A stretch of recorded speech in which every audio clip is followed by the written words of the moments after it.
Amigos, amigas, por estar conectados a esta hora. Es una alegría en el Señor, una alegría grande poder saludarles en el nombre del Señor. Les bendecimos en el nombre de Jesús a cada uno de ustedes y damos gracias por esta gran cantidad de amigos y amigas que están conectados. Si quieren poner su cámara, todavía sería mucho mejor, ¿verdad? Para poder vernos, para poder saludarnos, sonreírnos, ya que esta pandemia nos ha deshumanizado un poco. Ya no hay abrazos, ya no hay saludos de mano, pero al menos si nos vemos, podemos por lo menos estar cerca. Que Dios les bendiga. Seguramente allí algunos me están escribiendo por interno. Claro que sí, muchos nos han visto a través de las series de Nuevo Tiempo, ¿verdad? Las series durante todos estos meses. Y qué bendición allí con el pastor Francisco González, con los líderes de la iglesia. Estuvimos ordenando un poquito el calendario y finalmente ya estamos juntos porque el calendario está un poquito bien saturado últimamente. Amigos y hermanos, qué alegría es poder reunirnos alrededor de la palabra de Dios. Y yo sé que ya se oró, pero me gustaría una vez más inclinar el rostro junto a ustedes para poder abrir la Biblia en este momento. El único libro que puede darnos tranquilidad, que puede darnos esperanza en un mundo de tanto miedo que hay en este instante. Así que vamos a orar una vez más, vamos a abrir nuestra Biblia en nuestras manos, Biblias abiertas y ojos cerrados para escuchar la voz de Dios. Padre querido, gracias por estar con mis hermanos y amigos en esta hora. Vamos a abrir tu palabra, Padre. Sabemos que al ser humano le está quedando solo la última esperanza y esa esperanza es Jesús. Acompáñanos al estudiar y considerar tu palabra en esta hora, porque te lo pedimos en el nombre de Jesús. Amén. Amén. Mis queridos amigos, estamos viviendo tiempos muy especiales, muy especiales. Quizás la palabra más común, la palabra que está llenando más corazones de lo que cualquier otra palabra haya llenado en la historia del hombre en nuestros días, es la palabra miedo. Y no es extraño, no es raro que esto sea así, porque esta enfermedad es solamente una antesala de lo que puede venir más adelante. Y esto no lo digo con un son de miedo, ni para infundir temor, ni para infundir alarmismo. Es simplemente el derrotero que está dándose en las cosas que estamos viendo en nuestros días. Esto es lo que está pasando, esto es lo que seguirá ocurriendo hasta el fin de los días. Y es por eso, mis amigos y hermanos, que en esta hora queremos hablar un poquito acerca de la actitud frente a las cosas que están por suceder. Hemos titulado esta serie La Última Esperanza. Y no porque queremos darle vuelvo a repetir, un énfasis al miedo. No, nada por el estilo. Pero sí tenemos que estar conscientes que ya estamos en la última parada, probablemente, o en las últimas estaciones de este viaje. Y esto se está acabando, y se está acabando muy rápido, mis hermanos y mis amigos. Y vamos a abrir nuestra Biblia en esta hora. Vamos a abrir la palabra de Dios en el libro de Lucas. Yo los invito a que abran sus Biblias allí donde ustedes se encuentran en el libro de Lucas, el Evangelio según San Lucas, el capítulo 21, el versículo 28. Vamos a empezar leyendo este texto. Si deseas, esta semana vamos a estar dando muchos textos, muchas cosas, muchos conceptos, así que si deseas, elige un cuaderno o un bloc de notas para que lo tengas listo para la semana, cosa que vas anotando cada idea que se vaya expresando. Lucas capítulo 21, versículo 28, dice la palabra de Dios lo siguiente. Cuando estas cosas comiencen a suceder, erguíos y levantad vuestra cabeza, porque vuestra redención está cerca. Porque vuestra redención está cerca. Cuando estas cosas comiencen a suceder, mis amigos y mis hermanos, el Señor Jesús ya sabía lo que iba a ocurrir en la historia del mundo. Él ya conocía todo lo que vamos a vivir y lo que estamos viviendo. Hace más de 2000 años, el Señor Jesucristo, desde el Monte de los Olivos, en la zona oriental de Monte de los Olivos, dio uno de los sermones más poderosos que alguna vez Jesús haya dicho y que está registrado en Lucas 21 y también en Mateo capítulo 24. Capítulos muy conocidos por nosotros porque es el sermón profético de Jesús, el sermón donde Jesús detalla las señales una tras una, cada una de las señales que iban a ocurrir antes de que Él viniera a la tierra. Los discípulos se le acercan a Jesús y le hacen una pregunta, pero que es dos por una, dos preguntas en una. Le dicen, Señor, ¿qué señal habrá de tu venida y del fin del mundo? Noten por favor esto. ¿Qué señal habrá de tu venida y del fin del mundo? En otras palabras, ellos le están diciendo a Jesús que estos dos eventos son lo mismo. La segunda venida de Cristo y el fin del mundo. Son eventos paralelos, son eventos que van juntos, van engranados de la mano. Ahora, mis amigos, ustedes deben de acordarse que a lo largo de la historia siempre se ha hablado del fin del mundo, ¿o no? Siempre se ha hablado del fin del mundo, siempre se ha dicho que la tierra iba a terminar de esta forma o de aquella, siempre se ha hablado del fin de todas las cosas. Y esto es muy interesante, porque esta ha sido una enseñanza a lo largo de la historia, a lo largo del tiempo. Siempre ha sido así. Por ejemplo, 1999, ustedes deben de acordarse. Año 1999, íbamos a entrar al año 2000. ¿Se acuerdan de ese año nuevo? Toda la gente estaba preocupada porque decían algo va a ocurrir, el fin del mundo, viene el nuevo milenio, etcétera, etcétera, etcétera. Inclusive algunos ingenieros en redes decían que venía quizás un código que iba a alterar los sistemas computacionales y que eso iba a traer serios problemas a la Tierra. Bueno, pasó el año 2000 y aquí estamos. Un año después, 2001, 11 de septiembre, las Torres Gemelas del World Trade Center, Estados Unidos, caen desplomadas producto de un atentado terrorista. El mundo cambió. Los vuelos internacionales nunca más volvieron a ser los mismos.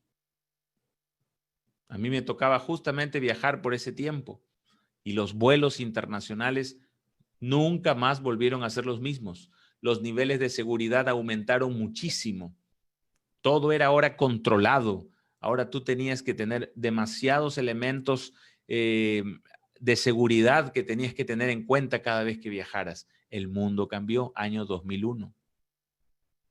Pero pasó el tiempo, amigos, y unos pocos años después, el año 2008, miren cómo va aumentando las cosas. El año 2008, la bolsa de valores de los Estados Unidos es impactada fuertemente por un fenómeno que se conoció después como la crisis hipotecaria o el subprime en inglés.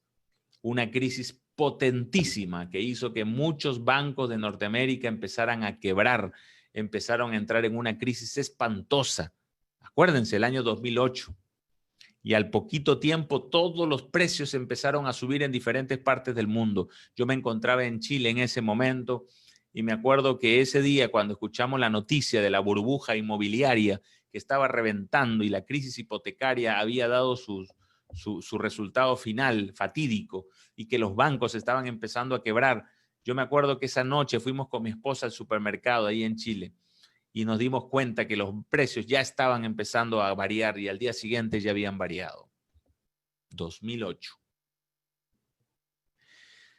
Luego de eso, llegamos al año 2011 y entonces por ahí una lectura que se hizo del calendario maya decía que el fin del mundo llegaba para diciembre del año 2012. Una lectura que le estaban dando a este objeto arqueológico y que según los que lo habían leído o lo habían interpretado, estaría diciendo de que para fines del año 2012 el fin del mundo llegaría, ya que para los mayas la historia de la humanidad solo llegaba hasta ese año. Y wow, ¿cómo fue la sorpresa? Ese año anterior al 2012, el 2010, 2011, documentales, entrevistas, películas empezaron a salir acerca del fin del mundo para diciembre del 2012. Una película muy famosa que justamente se llamó 2012. Llenó las taquillas de todos los cines. Bueno, llegó el año 2012 y los que anunciaban el fin del mundo según el calendario maya estaban a la espera de una catástrofe para esa fecha. Y pasó el 2012 y recibimos el año 2013. Noten, mis amigos, noten, mis hermanos, que las cosas han ido así, de subida y de bajada, pero cada vez más en aumento la expectativa del fin. Hoy, año 2020, casi prácticamente a semanas o pocos meses de terminarlo, nos enfrentamos ante una pandemia de características globales y muchos consideran que puede este ser el fin.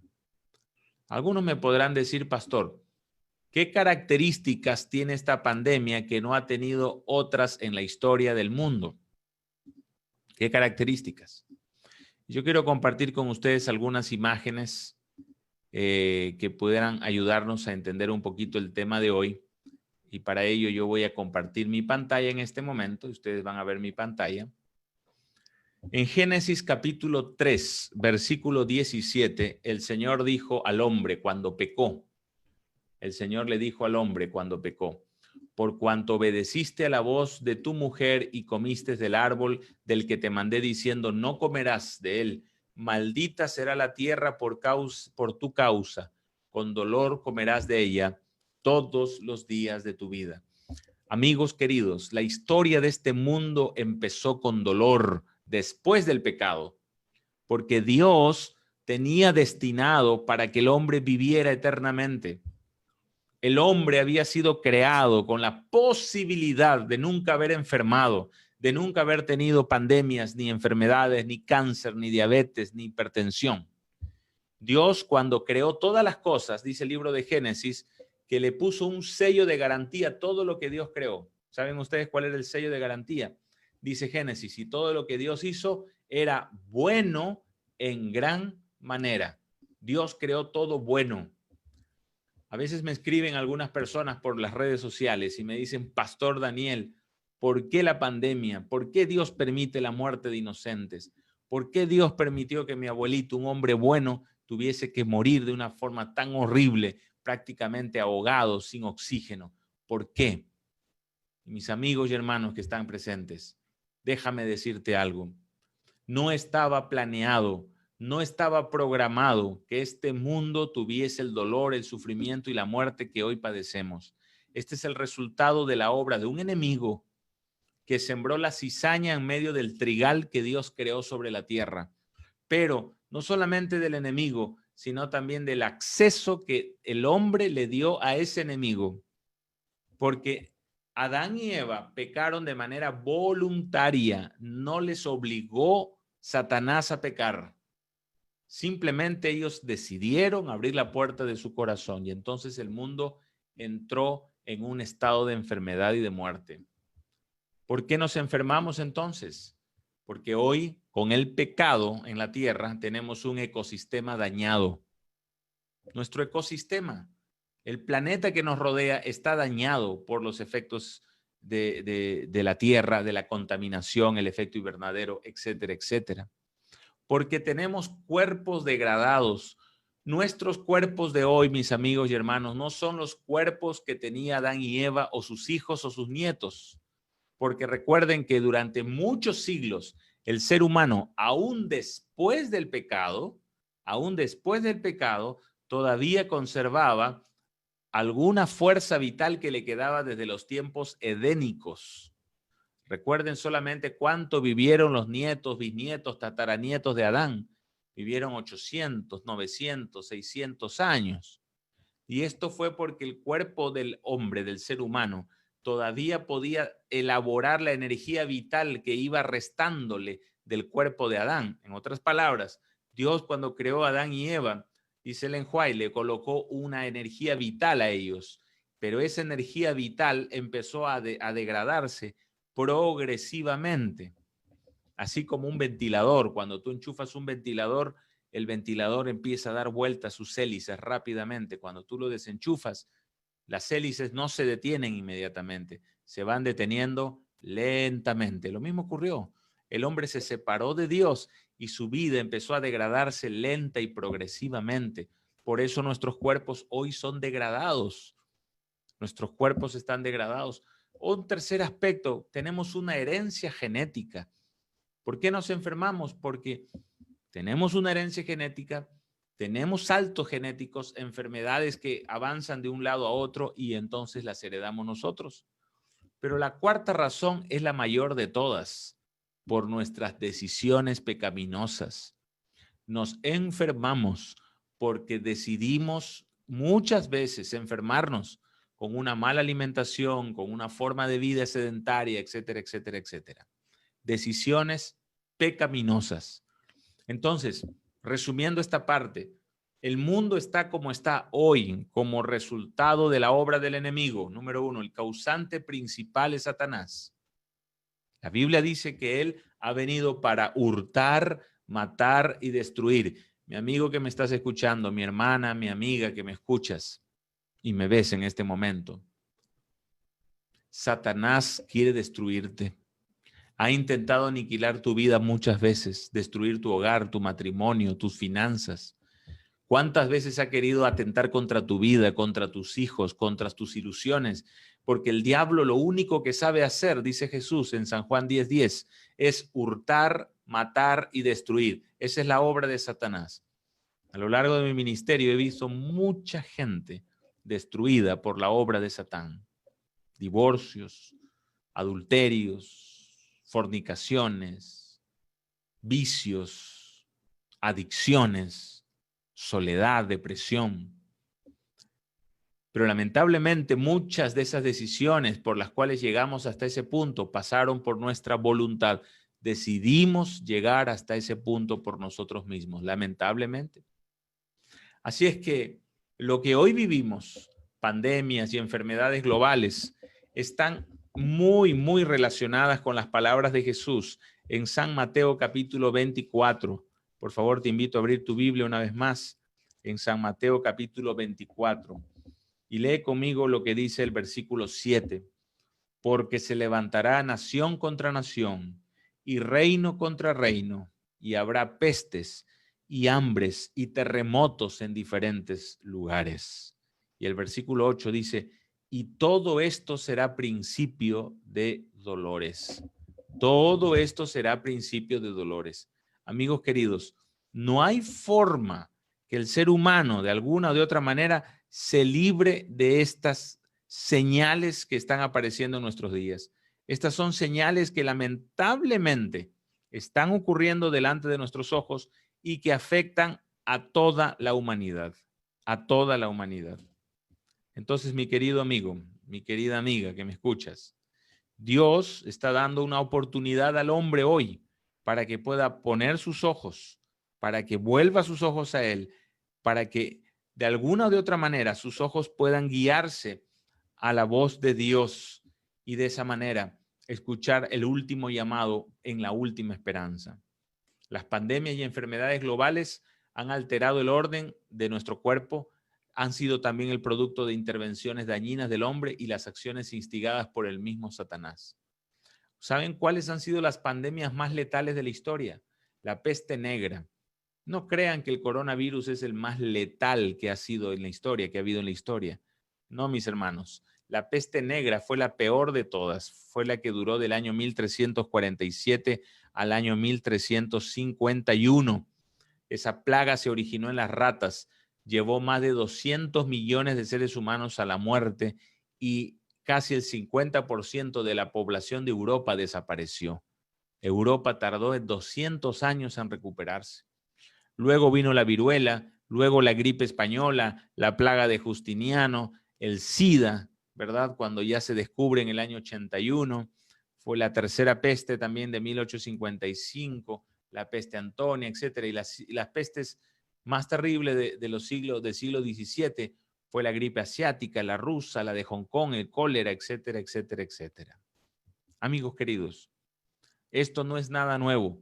Esto ya ha ocurrido en el pasado. Entonces quizás tú te preguntes y digas, pero pastor, entonces, ¿qué tipo de señal es la que estamos viviendo ahora? Si las pestes no han sido nada nuevo, si siempre han existido, ¿cómo podríamos decir que esta que estamos viviendo es una señal clara y definitiva de que el fin se acerca? Y yo quiero que anotes dos cosas allí en tus notas.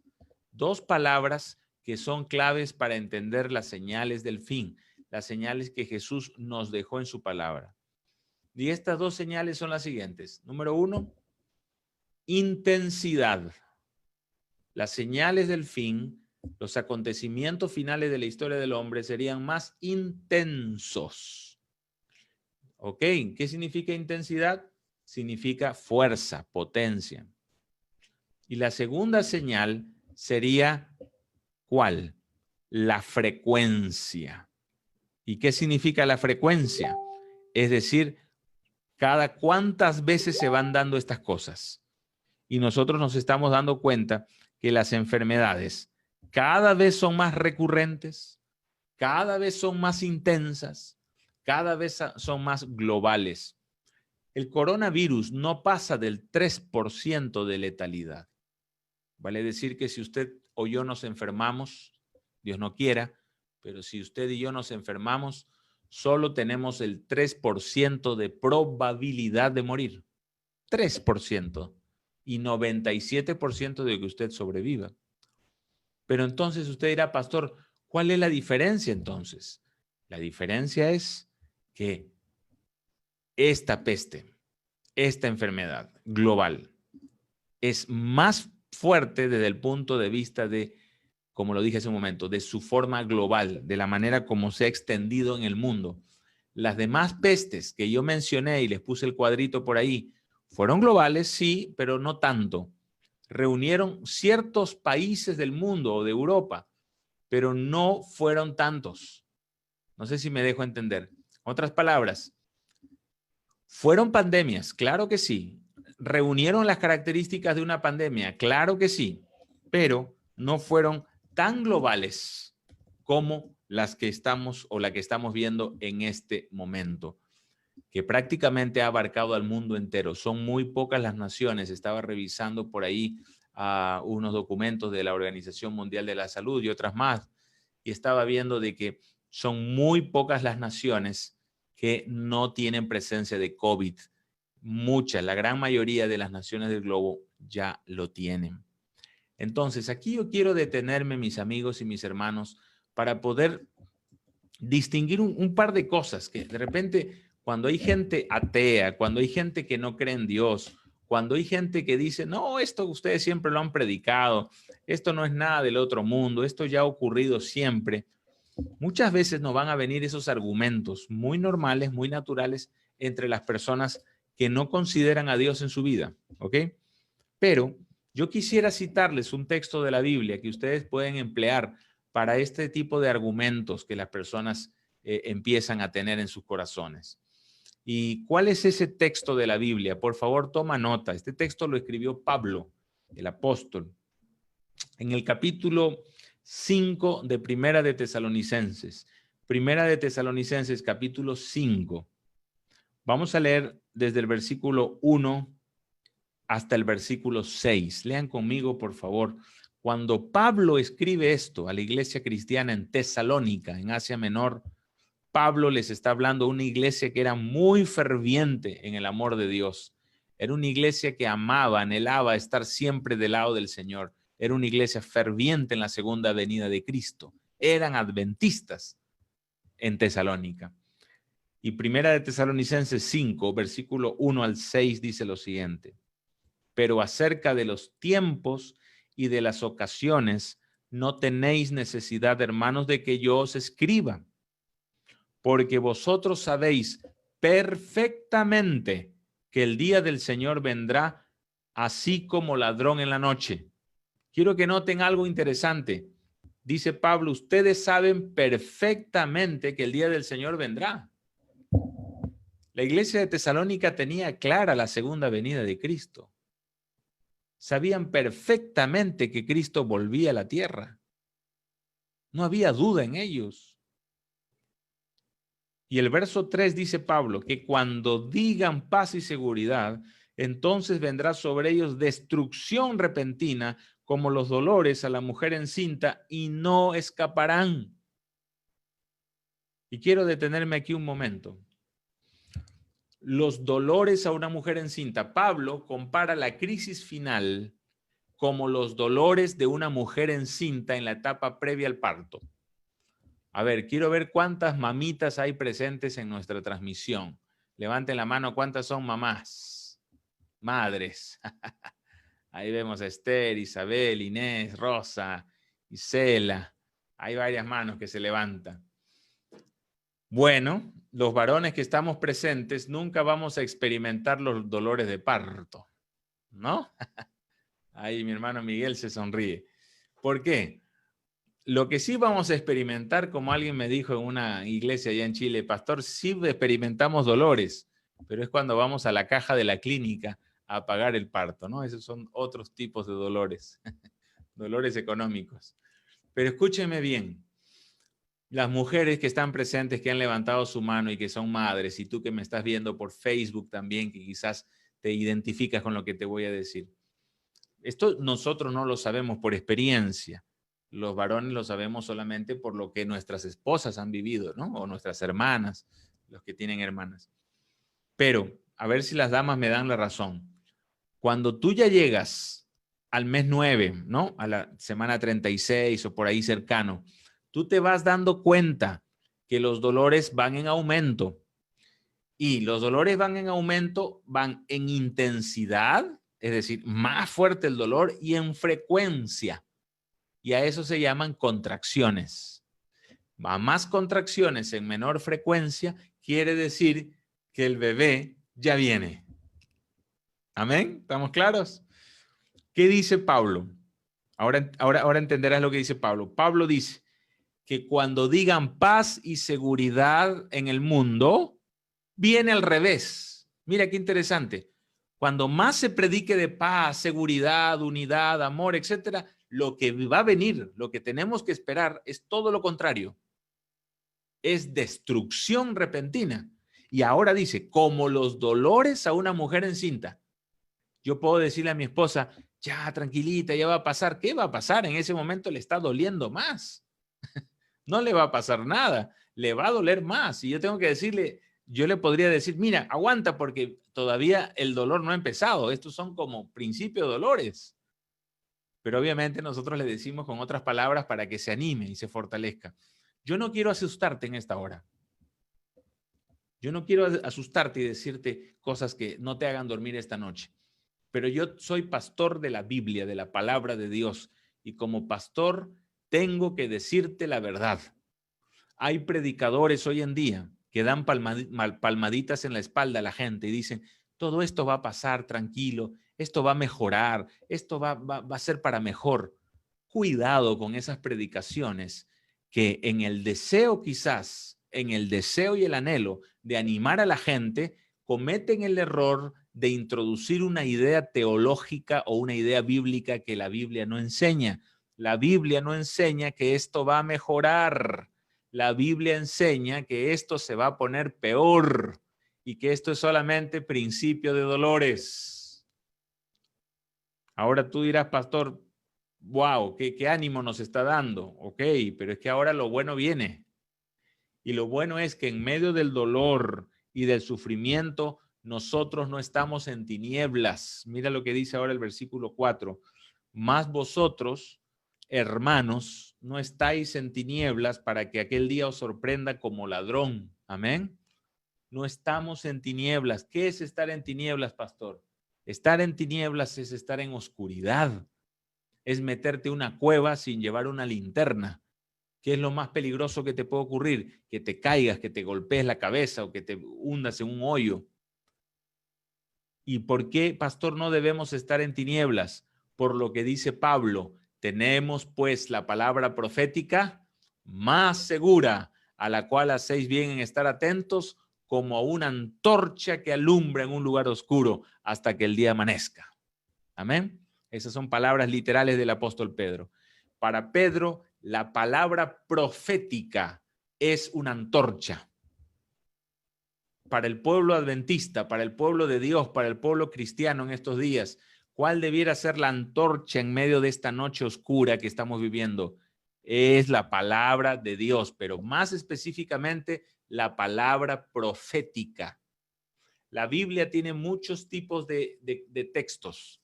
La Biblia tiene poesía, la Biblia tiene literatura, la Biblia tiene historia, la Biblia tiene nutrición, la Biblia tiene libros sapienciales o de sabiduría, pero la Biblia lo que más tiene es profecía. Y eso es lo que dice Pedro, tenemos la palabra profética más segura. Por eso cuando Pablo le dice a la iglesia de Tesalónica, ustedes, hermanos, no están en tinieblas para que aquel día os sorprenda como ladrón. Los demás pueden estar en tinieblas. Y eso no nos debe de alegrar, ¿eh? Nos debe de incentivar a invitar a esas personas para que escuchen estos mensajes.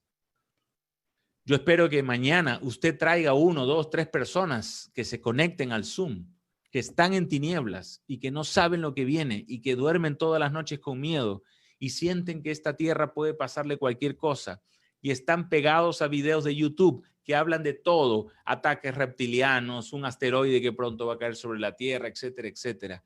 Y están armándose en su cabeza un apocalipsis completamente torcido y no tienen claro el mensaje de Dios para estos días. Por eso Pablo dice, ustedes no están en tinieblas para que aquel día os sorprenda como ladrón. Y ahora leamos el 5 y el 6. Porque todos vosotros sois hijos de luz e hijos del día. No somos de la noche ni de las tinieblas. Por tanto, no durmamos como los demás, sino velemos y seamos sobrios. Entonces, mis amigos y mis hermanos, cuando os prediquen paz y seguridad, yo estoy escuchando al Papa hoy hablando y escribiendo de que el mundo entero puede entrar ahora en una fraternidad internacional y que los momentos difíciles son para unirnos. Y puede sonar palabras muy elocuentes y maravillosas, pero ya veremos esta semana que eso no es así. Que detrás de los esfuerzos humanos por tratar de unir al mundo y por tratar de pacificar a la tierra, estará la acción directa del mismo enemigo de Dios para llevar a la humanidad a la última de las batallas finales de la historia. Y esa batalla final de la historia, mis amigos y hermanos, será potente, potente, potente. Quiero invitarles una vez más a ver un poco más estas imágenes finales. Probablemente tú preguntas y dices, pastor, ¿qué nos espera frente a esto? Según las palabras de Jesús en Mateo 24, en el sermón escatológico o el sermón de las señales finales, estamos viviendo bajo varias señales del fin. Engaños, guerras y sediciones, pestes, como la que estamos viendo hoy, hambres. En este instante, mis amigos y hermanos, la peste del coronavirus o el COVID-19 está alcanzando a muchos lugares del mundo donde ya había pobreza extrema y esto está agudizando la pobreza. Lo que se viene después de la pandemia será la pandemia económica, que será muy fuerte. Yo no sé si vieron las noticias, pero hoy estaba viendo el canal alemán DW, ¿verdad? Un canal alemán, y dice que el día de ayer Europa ya entró de nuevo, o muchas naciones de Europa ya entraron de nuevo a una segunda ola. En este momento, muchos países como República Checa, Irlanda, Alemania, Inglaterra han vuelto a cuarentena. Y escuchaba a un economista de la Comunidad Europea decir lo siguiente: esto va a ser una catástrofe económica para Europa. Y no estamos hablando, mis amigos y hermanos, de países pequeños, estamos hablando de países mucho más poderosos que los nuestros. Son países del primer mundo. Por lo tanto, la peste no se va a solucionar solo con una vacuna, si es que la hubiese, sino que la peste va a traer efectos colaterales y esto sin duda va a aumentar el escenario del fin. Yo no estoy hablando que el coronavirus sea la última señal del fin del mundo, porque algunos también ya están diciendo esto. No.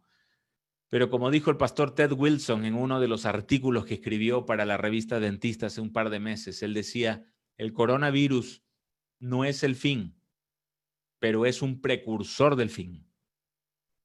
En otras palabras, está dejando las piezas colocadas, el escenario listo para el último drama que caerá sobre la historia del mundo. Por lo tanto, estas señales que Jesús predicó en el año 31 después de Cristo, ¿no? En su era, han aumentado en intensidad y en frecuencia. Hoy podemos mirar hacia atrás y ver que las guerras ocurridas el siglo pasado, y la mayoría de los que estamos acá somos del siglo pasado, ¿no? Hemos nacido en el siglo pasado. Las guerras ocurridas en el siglo pasado han sido las más desastrosas de la historia humana. Primera, Segunda Guerra Mundial, más de 60, 70 millones de personas muertas, 2 bombas atómicas. Luego de eso vinieron guerras más pequeñas, Vietnam, Corea, etcétera, que sumadas dan 400 por lo menos entre guerras y guerrillas. Vivimos en la era del armamento biológico, bioquímico. Por lo tanto, si tú te das cuenta, pasamos desde finales de 1800, donde las batallas se hacían con caballos y cañones, a bombas atómicas en cuestiones de décadas. ¿Esto qué significa? Lo que hablábamos hace un momento, que las señales del fin que Jesús dejó y que predicó en Mateo 24 están aumentando en intensidad y en frecuencia. ¿Qué debemos esperar? No podemos esperar que esto mejore. Estamos en el tiempo del fin. Daniel 12:4 dice, cierra el libro hasta el tiempo del fin. Apocalipsis 10:6 dice, el tiempo no será más. Estamos en el tiempo del fin. Estos 2 versículos señalan el fin del tiempo. No va a haber un tiempo adicional, mis amigos. No va a haber una tregua adicional. No esperes que las cosas mejoren. Tanto los profetas del Antiguo Testamento como los profetas del Nuevo Testamento señalan que este es el fin de todas las cosas. Por lo tanto, la labor de la iglesia, del pueblo remanente de Apocalipsis 12:17, es predicar el mensaje de los 3 ángeles, que lleva de por sí también el mensaje de salud como un estilo de vida que nos debe de preparar para lo que se viene.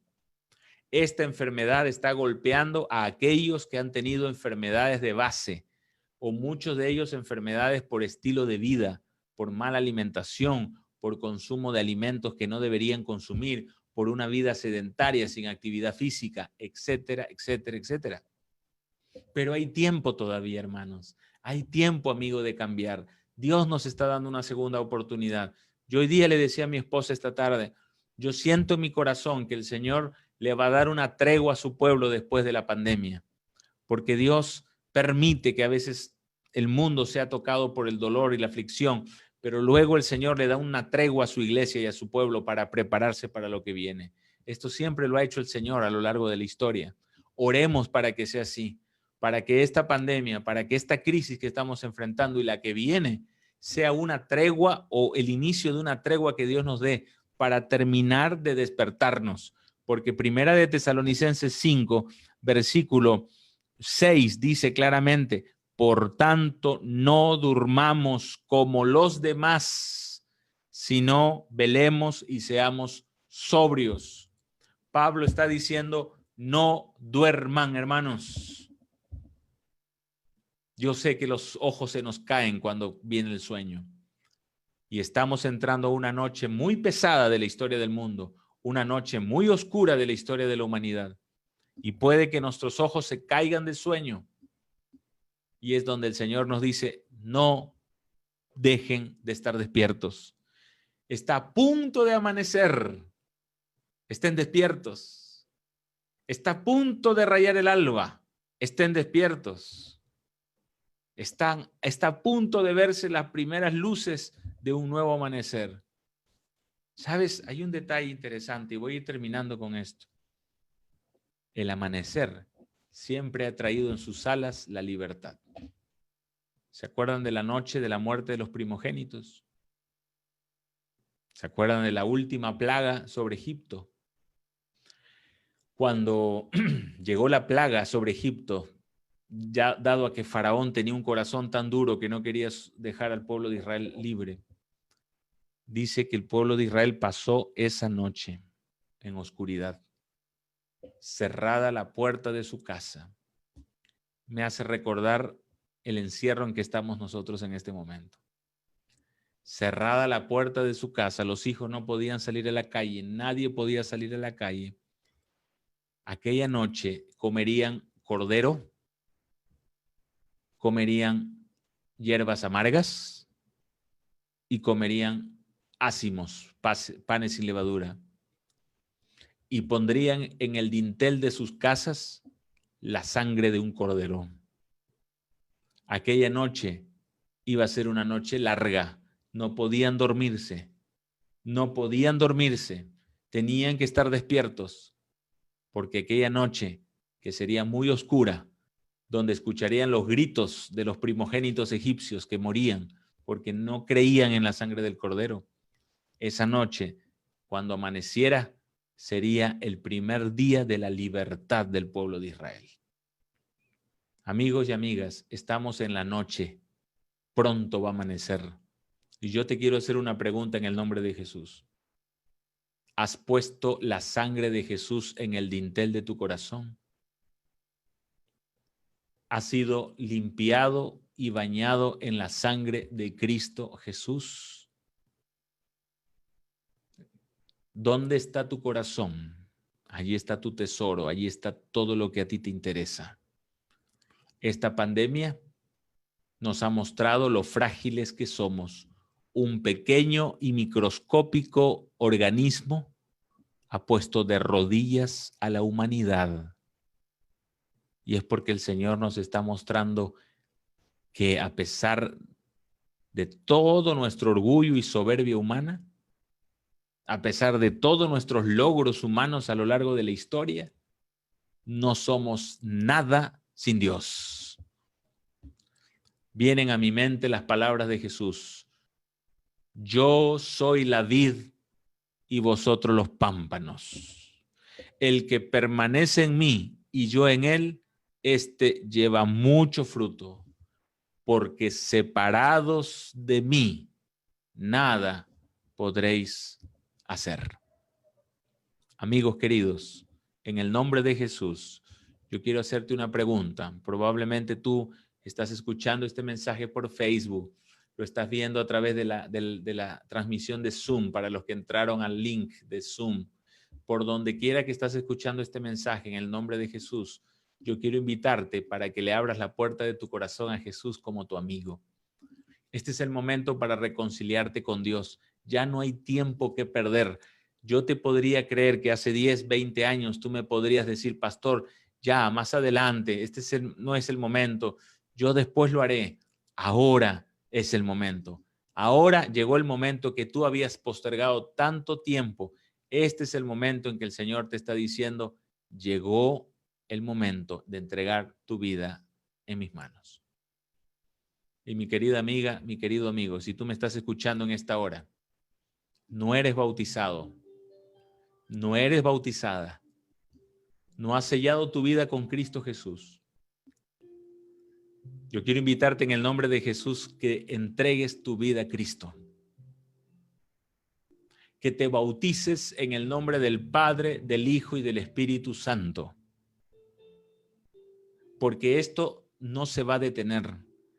La crisis ya empezó y entramos a la recta final de la historia. Yo no sé si en esta noche hay alguien allí que todavía no ha entregado su vida a Jesús y lo quiere hacer en esta hora. Si tú quieres bautizarte, si tú quieres entregar tu vida a Cristo, capaz no ahora, quizás en unas semanas más, en un mes más, pero quieres tomar tu decisión, déjanos ahí en el chat o levanta tu mano ahí digitalmente, ¿no? Con la figurita. Yo quiero bautizarme, pastor, yo quiero entregar mi vida a Cristo. Déjanos ahí en el chat o en los comentarios. Vamos a orar por ti ahora al final. Y yo quiero invitar a aquellos que ya lo hicimos una vez, que ya nos bautizamos, que podamos esta noche de nuevo salir a la puerta de nuestra casa, tomar la sangre de Cristo y limpiar nuestra vida rodear nuestra vida, la vida de nuestros hijos, de nuestro matrimonio con la sangre del Cordero. Lo único que nos va a hacer sobrevivir después de esta crisis será una relación íntima, personal y diaria con Jesús. Amén. ¿Cuántos desean renovar ese pacto con Dios esta noche? Levanten la mano. Vamos a orar. Vamos a cerrar nuestros ojos. Padre querido, gracias, Señor, por tu palabra. Gracias porque no nos has dejado en la noche. Nos has dado luz. Nos has mostrado la antorcha, que es tu palabra profética, que nos va a guiar como un GPS en medio de este momento oscuro que le está tocando vivir al mundo. Bendice a mis amigos que están decidiendo bautizarse. Es la última señal del fin del mundo, la predicación del evangelio. Dice tu palabra que cuando se predique el evangelio a todo el mundo, entonces vendrá el fin. Y tú dices, Jesús, en Marcos 16:16, el que creyere y fuere bautizado será salvo. Padre, bendice a mis amigos que están tomando esta decisión, que puedan consumar su bautismo pronto. Y aquellos que ya lo hicimos, que ya nos bautizamos, manténnos fieles el resto de la caminata